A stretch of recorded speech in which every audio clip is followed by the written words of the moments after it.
Mirë, jemi rikthyer në këtë pjesë të dytë, na është bashkuar edhe Mimoza Hajdarmataj, sekretare e Shoqatës së Siguruesve. Përshëndetje, mirë se erdhe. Përshëndetje. Kënaqësi që jemi ne. Ne diskutuam fakt mbi domosdoshmërinë e financimit në teknologji, në rastin e sektorit bujqësor, Mimoza, por në gjykimin tënd, çfarë mban larg, nisur edhe nga fakti që dihet tani më që sektori bujqësor është një sektor i nënfinancuar.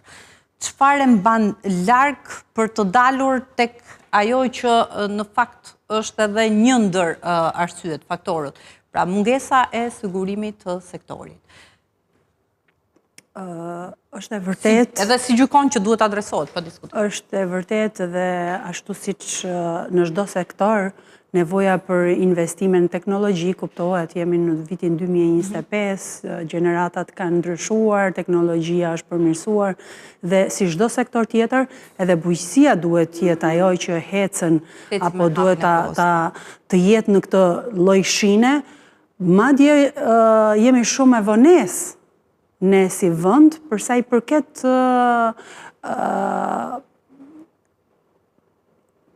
teknologjisë në bujqësi.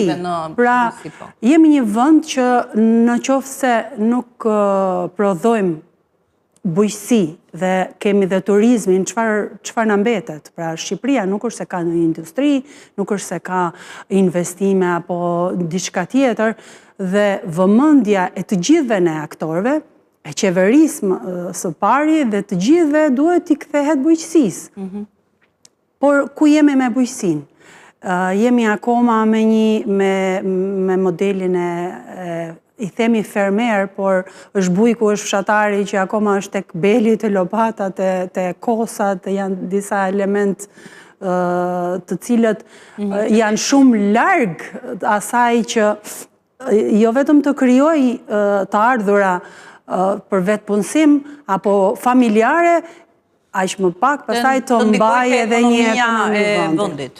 Në të gjitha vendet e rajonit, e Europës, në nivel botëror, aq më tepër mbas ndryshimeve shumë të mëdha klimaterike, është kthyer vëmendja tek rëndësia e bujqësisë, se si duhet t'i kthehemi këtij sektori, ta fuqizojmë, ta shpëtojmë një herë nga këto ndikime shumë të mëdha klimaterike dhe ta fuqizojmë në të mirë të ekonomive të vendeve. Si në çdo sektor i pararendet me politika, qeverit i pararendin me politika, dhe ato çka ne i kemi parë si modele, i studiojmë nga këndvështrimi i tregut sigurimeve, janë politikat sociale, janë politikat ekonomike që qeverit e vendeve tjera, jo më larg se sa Maqedonia, e Veriut, po ta marrim si shembull, janë ato që janë investuar fuqimisht për të rritur këtë sektor, duke mbështetur edhe me një komponent shumë të rëndësishëm. Ju përmendët financimet, pra nëse do duhet që i shtojmë investimet në bujqësi, bashkë me financimin duhet vi dhe sigurimi. Është skema e cila arrin që t'japi dinjitet fermerit, ta fuqizoj dhe ta mbështesi fuqimisht këtë sektor. Dhe nëse nuk ndërhyet, këtu është fiks vendi ku ne duhet flasim për partneritet publik-privat. Pra duhet jetë publiku, duhet jetë qeveria që të filloj një iniciativë, jemi shumë të vonuar për të pas një iniciativë të tillë ligjore, ku paralelisht me nxitjen e investimeve në teknologji, në shtim të prodhimit, në menaxhim të sipërfaqeve të tokave, kush bën për çfarë, kush prodhim duhet nxitet në një zonë të caktuar, ku të krijohen harta, të krijohen inventare, të krijohen regjistra, kush janë fermerët. Menjëherë, paralelisht, duhet vi, siç krijohet ky database dhe nevoja për të ndërhyrë në skemën e sigurimeve. Nëse nuk i mbështesim edhe me sigurime, atëherë fermeri do jetë vulnerabël për të kërkuar edhe një financim për të bërë një investim. Mund të marrësh një financim qoftë nga bankat e nivelit parë, të dytë, qoftë nga mikrofinancat, për ndërtuar një serë, për të shtuar prodhimin, se dhe kjo është një teknologji më avancuar se sa ta lësh për të marrë prodhim më të shpejt, por nëse ndodh një përmbytje, nëse ato të rrëzohet i gjithë investimi, i gjithë mundi të shkon dëm. Dhe jo më pak, dhe sigurimi ne u përballëm me një situatë të tillë. Dhe sigurimi është ai mjet që të largon nga të qenurit nevojtar i ndërhyrjes shtetit nëpërmjet emergjencave civile. Përpara se të ndalim tek domosdoshmëria e sigurimit të sektorit, dhe fakti që ka pasur edhe le të themi nisma, iniciativa edhe më herët për ta kanalizuar drejt këtij qëllimi, por duket që nuk kanë dhënë efektin e pritshëm, pra rezultatin e pritshëm. Por profesor, për të ndalur pak tek ajo që Mimoza përmendi, pra fakti që duke krahasuar me vendet e rajonit, në çfarë stadi jemi krahasimisht me vendet që na rrethojnë?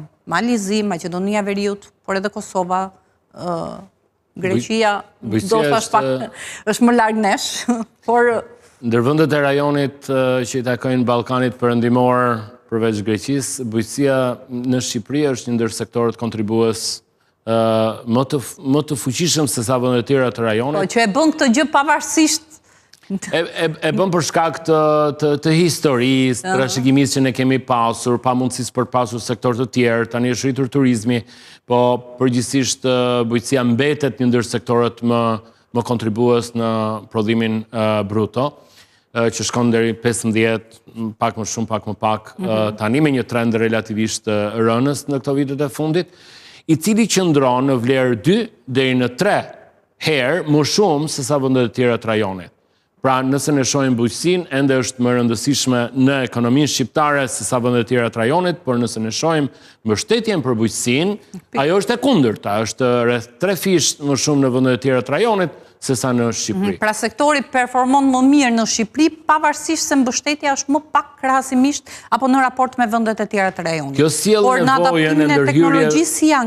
Në teknologji ne ende mbetemi mbrapa, sepse teknologjia është e lidhur drejt për drejt me financimet. Fondi global i përshtatjes aftësia që ka mbështetur disa ndërhyrje në Shqipëri, eksaktësisht këtë element solli, këtë lloj pilotimi të teknologjive të reja, të cilat mund të përshpejtojnë avancimin e mekanizmit të bujqësisë apo të futjes së teknologjive moderne në këtë sektor.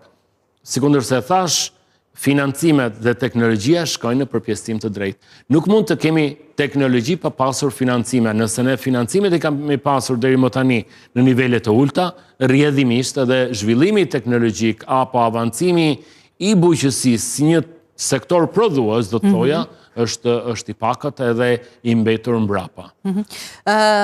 Teksa ne, të paktën edhe në pjesën e parë, sepse unë dalëm gjërësisht për të kuptuar ato faktorë që e kushtëzojnë edhe sjellin këtë tablo që na paraqitet, pra një sektor i nënfinancuar. Përmendëm disa që nga fakti që tokat bujqësore janë të fragmentarizuara, por po ashtu edhe mungesa informacionit, burokracit, pra nëse e shohim në aspektin apo në kahun e sektorit bankar, vetë sektori nuk ka qenë shumë i hapur drejt mbështetjes së bujqësisë, mungesa e sigurimit nëse ndalemi tek vetë bujqësia, pra mungesa e sigurimit, por është edhe një tjetër faktor që ne nuk e përmendëm, nuk e sollëm në vëmendje, është informaliteti, që po ashtu i mban larg qoftë nga skemat e përfitimit të mbështetjes, por edhe të kreditimit.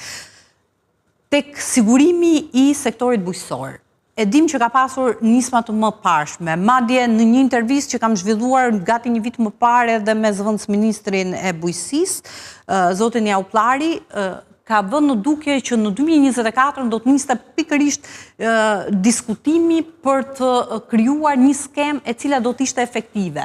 Qoftë edhe duke mbuluar shteti një pjesë të primit, sepse këtu është gjithë çështja, pra primet janë shumë të larta dhe janë të papërballueshme nga ana e fermerëve. Tani, çfarë ka ndodhur me nismat e mëparshme? Pse nuk kanë dhënë rezultat dhe çfarë duhet përmirësuar për të pasur rezultatin që duam? Është e vërtet që her pas here edhe Fondi Monetar, ka pas organizata ndërkombëtare që kanë qenë të interesuar për të asistuar vendin tonë për të ndërtuar realisht një skemë siç e kanë vendet e tjera edhe për sigurimin bujqësi, por gjërat kanë ngecur ka pas tentativa tek tuk edhe për të mbështetur në mënyrë të pilotuar, është ndërtuar njëherë për disa fermer për sera, por që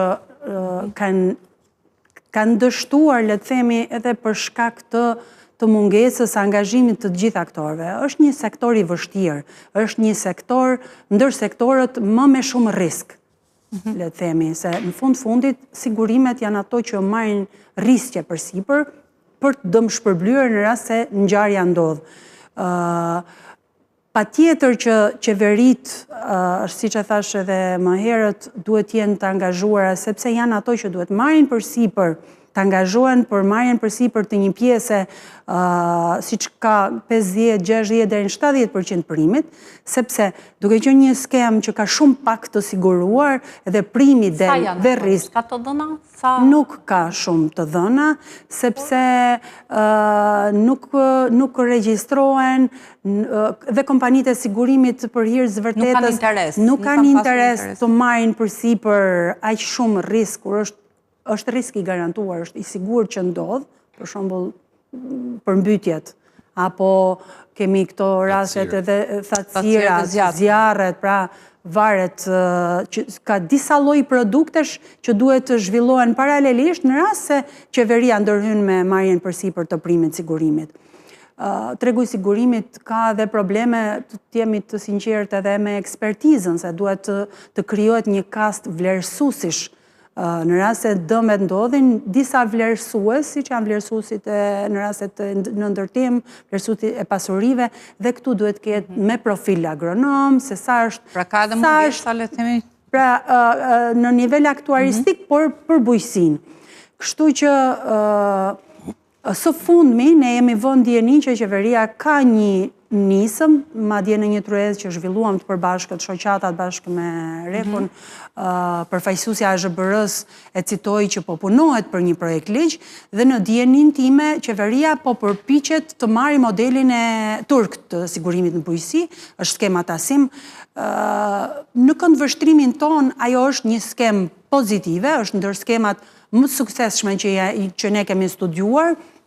Kuptohet që çdo lloj modeli që merret nga një vend tjetër, absolutisht që duhet përshtatet për kushtet aktuale. Kështu që le të shikojmë deri në çfarë faze do vazhdoj punën grupi i teknikëve, ekspertët e ministrive dhe modeli turk ka krijuar këtë partneritetin publik-privat, pra është shteti që merr përsipër disbursimin e 60% të primit, të çdo lloji primi. Mbulon 60% primit? Po.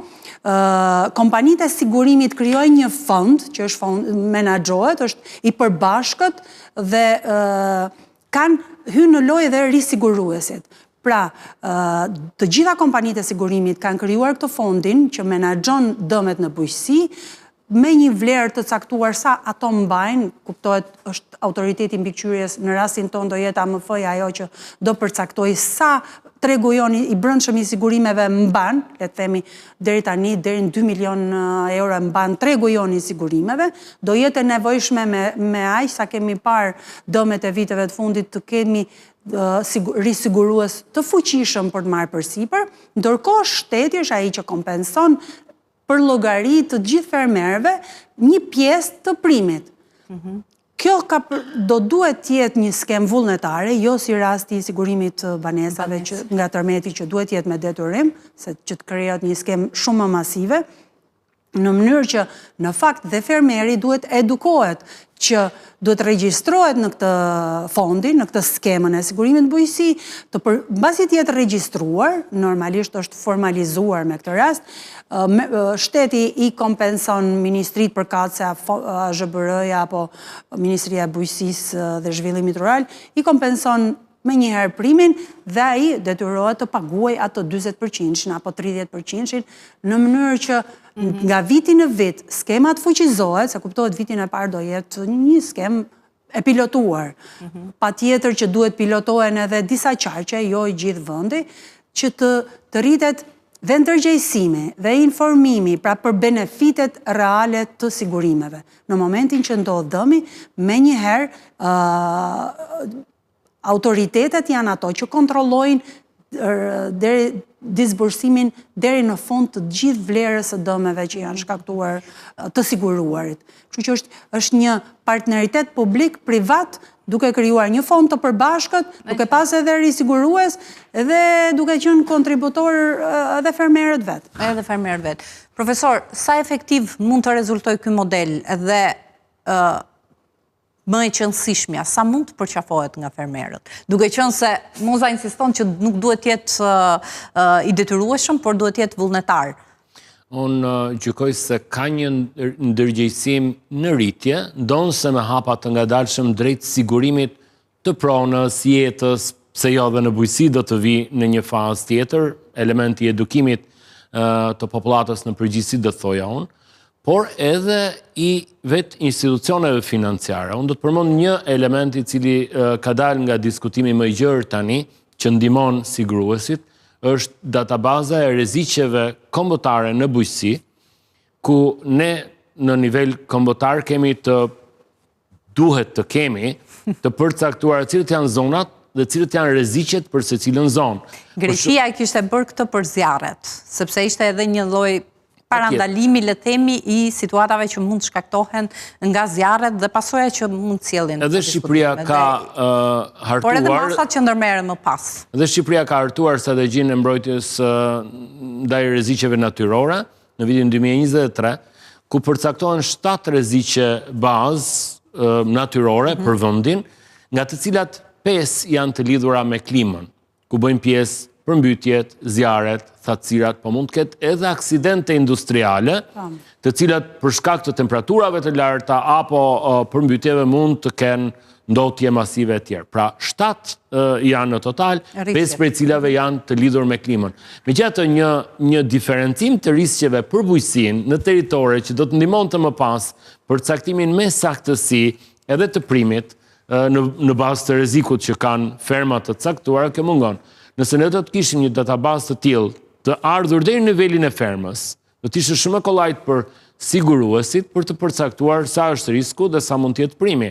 Unë di me saktësi nga një përfshirje më përparshme që në zonat e përmbytura, primi del shumë i lartë dhe përjedhoi askush nuk e merr përsipër riskun në zonat që përmbyten. Po, që janë më të ekspozuara. I referohem një studimi të ndodhur në vitin 2021 nga një konsorcium i huaj për zonën e Nën Shkodrës, ku primi dilte rreth 2500 lekë për familje, që ishte shumë i lartë në muaj, pra që ishte shumë i lartë, dhe familjet reflektonin se mund të paguanin deri në 1000 lekë të pjesë. Pra, më shumë se gjysma e primit mbetej e pambuluar në rastin e përmbytjeve. Dhe praktikisht dëmi ishte qoftë në banesa të zonës rurale, qoftë në produktet bujqësore, apo edhe në bizneset tjera që ndodheshin në këtë zonë. Pra, unë e mbështes plotësisht zonjën Mimoza për të bërë një ndarje të primit, të riskut të primit, edhe me institucionet tjera, sepse kjo do të na shty edhe tek edukimi i popullatës, si në më pas do të kuptoj që për rreziqe që janë më të vogla, edhe prim ta mbuloj individi të gjithë riskun dhe dal nga dal, ndoshta shteti edhe me masat që vullnetare duhet jetë apo e detyrueshme? Sigurisht, skema e detyrueshme do ta zgjeronte shumë për masën, le të testohet vullnetarisht dhe të shikohet, besoj se modelet e mira do të sjellin më pas ndërgjegjësim edhe në fermerë të tjerë, pse jo më pas të jetë e detyrueshme në një fazë të dytë. Po modeli fillestar me një bazë vullnetare do të ndihmonte edhe kompanitë e sigurimeve për të vlerësuar sa realiste, sa e përkrahur është, cili është përmasa e riskut që ato marrin përsipër, do të shohim edhe sa ndihmues është për fermerin. Pra, ne kemi nevojë tani për një testim të modelit në terren për të kuptuar më pas se funksionon. Se çfarë impakti jep edhe ku duhet modifikuar për të përshtatur kontekstit tonë. Pra, shiko, ideja se unë përmenda skemën turke, që është vullnetare, në bujqësi ashtu duhet jetë, sepse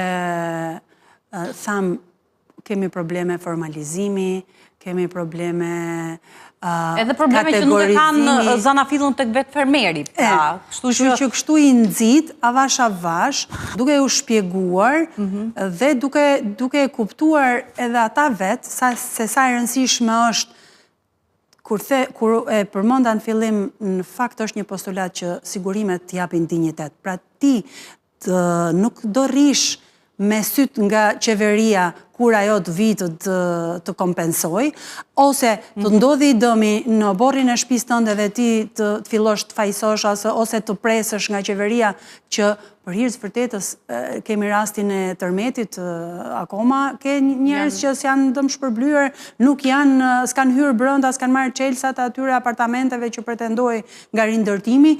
Kur në një fshat, nëse disa janë në skemë sigurimi, disa presin nga shteti dhe këta që kanë sigurim me një herë do dëmshpërblehen dhe me dëmshpërblehen në vlerën fillestare të atij investimi, ata do ta rikuperojnë shumë shpejt brenda vitit atë dëmin e tyre, humbjen financiare, ndërkohë që ky tjetri po pret sa t'i vi shteti, lokal apo vendor, që shteti mbahet nga taksat tona, pra lekët tona janë ato.